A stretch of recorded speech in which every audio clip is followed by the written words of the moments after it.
Hello students. Class 11th में maths में आज प्रश्नावली 1.2 का प्रश्न संख्या 3 है। 2 तक मैंने कराए थे।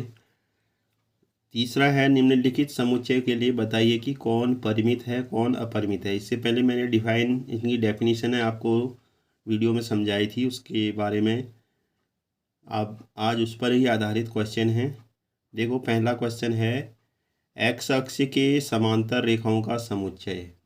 तो एक्स अक्ष के समांतर हमारे पास अनंत रेखाएं हो सकती हैं, ठीक है।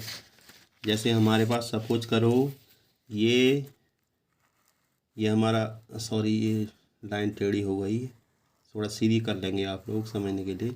ये एक्स अक्ष हॉरिजॉन्टल लाइन बोलते हैं इसको, ठीक है।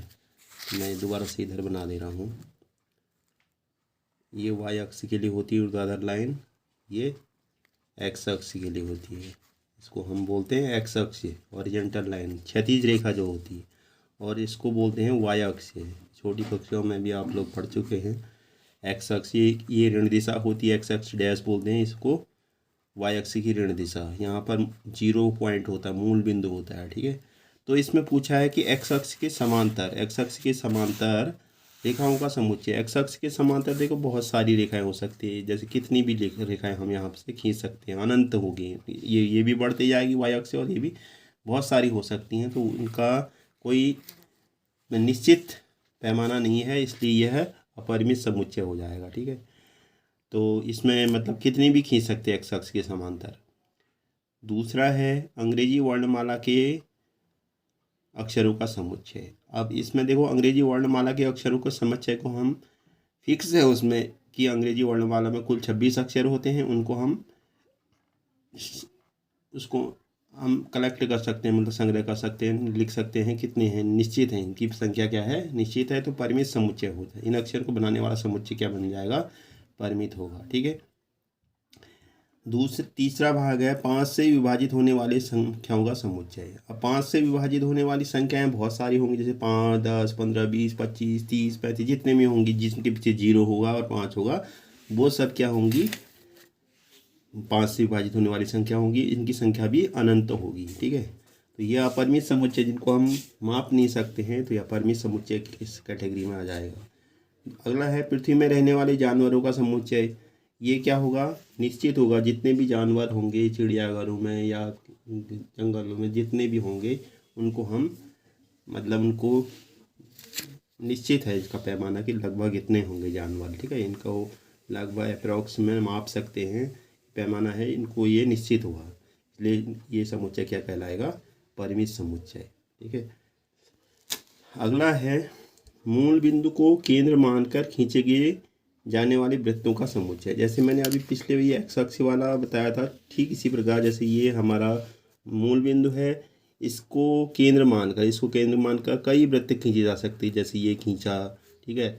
दूसरा ऐसे ही इसके बाहर से एक सर्किल और आएगा। ऐसे कितने भी बहुत सारे सर्किल आप खींच सकते हैं, ठीक है।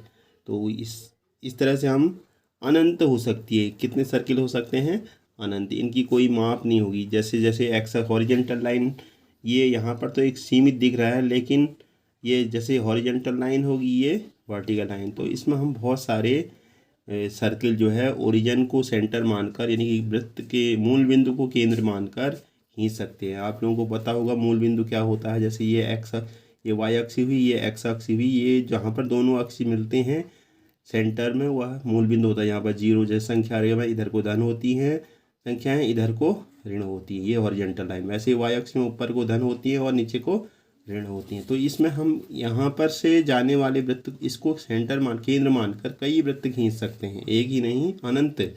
इनकी संख्या निश्चित नहीं है। तो यह क्या हो जाएगा, यहाँ पर लिखेंगे यह अपरिमित समुच्चय है। यहाँ पर लिखें, चूंकि मूल बिंदु से खींचे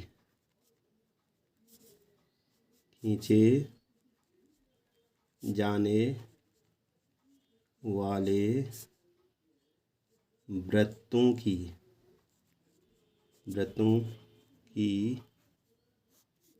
संख्या अनंत होगी। कितनी होगी, अनंत, इन्फाइनिटी होगी, अनंत होगी।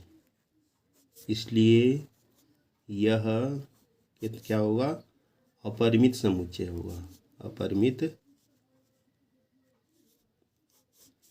समुच्चय होगा। ठीक है, तो इस तरह से हमें समुच्चय होगा लिखेंगे। तो ये हमें इस प्रकार से डिफाइन करने थे कि कौन सा परिमित होगा, कौन सा अपरिमित होगा। तो इस तरह से आपको ये क्वेश्चन कंप्लीट होता है। आई होप आप लोगों को समझ में आया होगा। इसकी डेफिनेशन आप लोग समझ लेंगे तो क्वेश्चन अपने आप क्लियर हो जाएगा। Thank you for watching.